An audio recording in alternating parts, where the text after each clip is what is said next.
You guys, we're just a couple of short weeks into this 2024 NBA season at this point. So yes, I understand that it's a rather small sample size that we're working with here. But in this time span, there's been one team in the league that stood out to me at least above the rest of the pack. And that team has the #1 offensive rating in all of basketball. They have the most points per game in all of basketball. They have the second highest field goal percentage, a top 5 3-point percentage, a top 5 record. I could keep going here if I wanted to, guys. But long story short, that team is someone that absolutely none of you predicted going into this season. And you want to know how I know that? Because it's the Indiana Pacers, you guys. The same team that gave Bruce Brown $22.5 million per year, which honestly isn't looking like that bad of an investment right now, but nonetheless. Sure, I bet that some of you watching this video have definitely heard of some of the buzz that's been going around the league about this team recently. But guys, I mean, until you actually see what this team is trying to do on the court this season, it is something that you need to see to believe.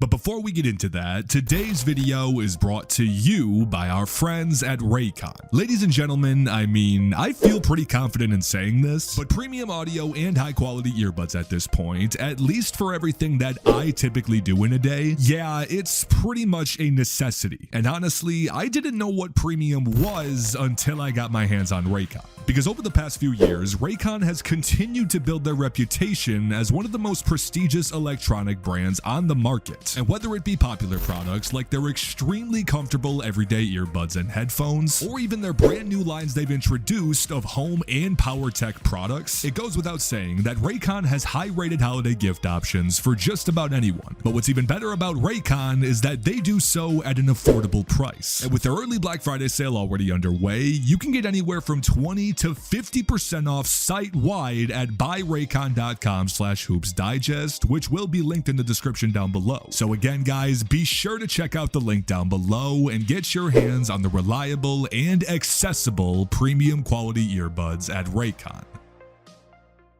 Okay, so to get back on topic with the Indiana Pacers, like I said, you guys, there's been very impressive one-season turnarounds that we've seen from teams over the recent couple of years, but then there's whatever the hell Indiana is doing right now. I mean, they've gone from the outside looking in from a play-in perspective to now being on pace to have one of the better records in all of basketball. They've gone from having a basic below-average offense to having one of the most efficient play styles we've ever seen in NBA history, and their young backcourt duo of the future is possibly the most promising in all of basketball. But even despite all of this, what exactly changed from last season to this season? Because, well, if you're looking in the direction of their offseason acquisitions and guys like Bruce Brown and Obi Toppin, I mean, they're not the reason.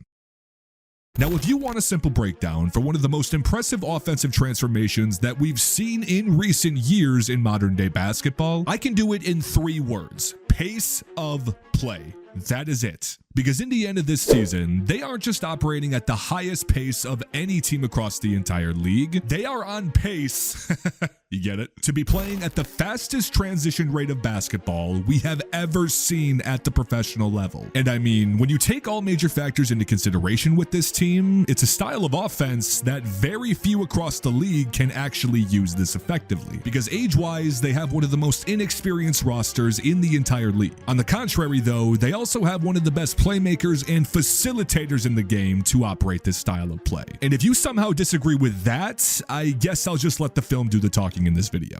But it's also pretty funny when you look at it from a different perspective, because sure, while the offense for this team is thriving to a level that absolutely nobody could have anticipated, their defense, on the other hand, it could use some work. We'll just leave it at that. But what's absolutely insane about this team is that Rick Carlisle is somehow taking that atrocious defense and he's somehow using it to his advantage to make it even more unstoppable offense. And how exactly do they do this? Well, they operate on defense with a mindset of clearing out the paint and contesting perimeter looks to really more of a degree than you will see from any other team you watch this season. And well, when you do this, you're likely going to give up the most points in the paint per game by a pretty pretty substantial margin like the Pacers do. But what people don't understand is that they want teams to collapse the paint, because as soon as anyone on Indiana sees maybe 1, 2, or even 3 opponents trying to drive to the rim on these guys, with formidable rim protectors and guys like Myles Turner and Jalen Smith still being able to hold down the interior, if they look up and see even the slightest numbers advantage, they're taking that opportunity 11 times out of 10, and that's why they shoot more field goals than 95% of the league. But what might surprise some of you is that sure, while Indiana definitely has the highest usage of transition offense in all of basketball, however, when you look at it in terms of their efficiency in this regard, the numbers would tell you that it's not even the most impactful part of this offense.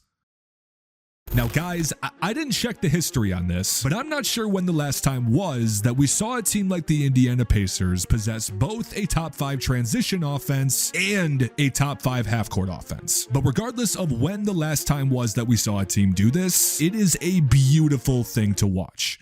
Now, it's pretty funny when you look at it, because in terms of how the Indiana Pacers operate their half-court offense, it's really an exact opposite mindset as to how they run their transition offense. For example, to start, we definitely need to note that even though you probably wouldn't think this initially, the Pacers actually have one of the best three-point shooting teams in all of basketball. They're even one of the only teams that is both top 10 in attempts per game and percentage. And because of this, I mean, you can see it through the film. Tyrese and Indiana essentially try to base their entire game plan around finding these looks. Just watch pretty much any possession from Indiana in a half-court approach. 9 times out of 10, you will probably see a high ball screen from one of their bigs somewhere near the top of the key. And when that happens, the Pacers, and again, more specifically Tyrese Haliburton, they absolutely thrive off taking what opposing defenses give them. If they sag on this approach and try to clog the paint with help defense, which is typically what we see teams do, I mean, again, I am going to sound like a broken record at this point, but the film and the numbers are telling you that teams are practically begging these guys for whatever godforsaken reason to let it fly from the outside. But alright, let's say it's the exact opposite situation, and you have a team potentially face guarding these guys on the perimeter, or even hilariously pressing them at half court to eliminate this possibility. But again, guys, I mean, do you really think one of the youngest cores in all of basketball, with guys like Tyrese, Bennedict Mathurin, Bruce Brown, Nesmith, Obi Toppin, etc., aren't going to be capable of simply driving to the paint any chance that they see? Well, if you didn't think they would, they actually also do this more than 97% of teams in the league. I mean, straight up, this team is the epitome of layup or 3 and no in between.